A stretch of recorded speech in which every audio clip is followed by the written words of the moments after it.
Hi, my name is Ryan Longenecker, and today I will be talking to you about genetically modified foods.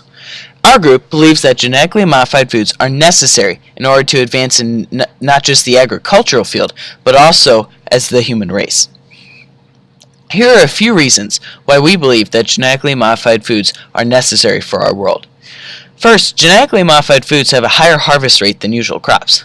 This is because with them being genetically modified, they can be resistant to the cold, insects, and diseases. For example, scientists have put a gene from a cold water fish into tomatoes to prevent them from freezing, and a gene from corn that has been treated with pesticides has been injected into normal corn, so that it is resistant to insects. This means that farmers can farm longer without having to spend as much money for things like pesticides and reduce agricultural waste, as well as the need for all farming to be done in the warm months. So, why is it good for GM crops to have a high harvest rate? Because it creates more food.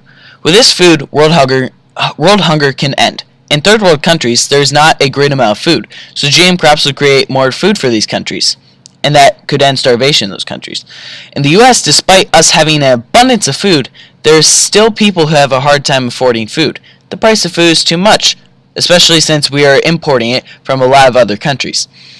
So with this excess amount of food from GM crops, the price of food would go down, and those people who do not have very much money would be able to afford the food they need. This could end the need for beggars on your streets. As I previously mentioned, GM crops do not require pesticides.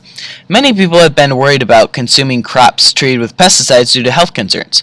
So this takes that worry out of the equation. It also saves farmers time and money.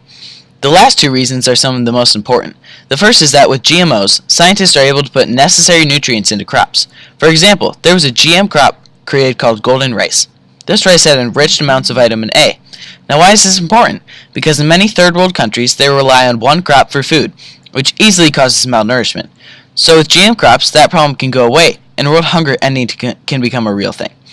Lastly, disease in third world countries can also be fought with GM crops, as well as in our own country. Currently, vaccines are hard to manufacture, as well as hard to ship and store.